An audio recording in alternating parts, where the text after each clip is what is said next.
Cricket.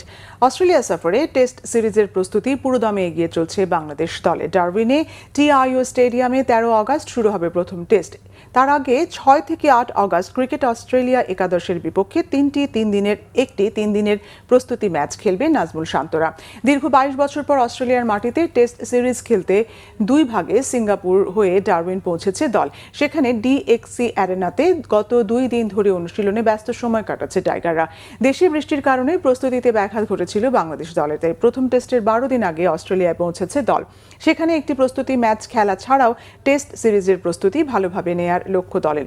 2003 সালে প্রথম টেস্টের ভেন্যু ডারউইনের টিআইও স্টেডিয়ামের অভিষেক টেস্টে খেলেছিল বাংলাদেশ। ওই সিরিজে দ্বিতীয় টেস্ট হয়েছিল কেয়ার্নসে। সেখানেও অভিষেক টেস্টে অস্ট্রেলিয়ার প্রতিপক্ষ ছিল বাংলাদেশ। অস্ট্রেলিয়ার নিয়মিত ভেন্যু না হওয়ায় ডারউইনের উইকেট কেমন হবে তা নিয়ে বর্তমান বাংলাদেশ দলের বেশিরভাগ ক্রিকেটারই অভিজ্ঞতা নেই।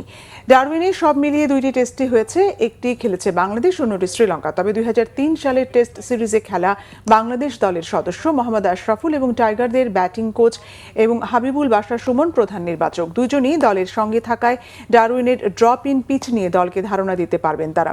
উইকেটে 60 ভাগ ব্যাটিং এবং 40 ভাগ বোলিং সহায়ক হবার সম্ভাবনাই বেশি।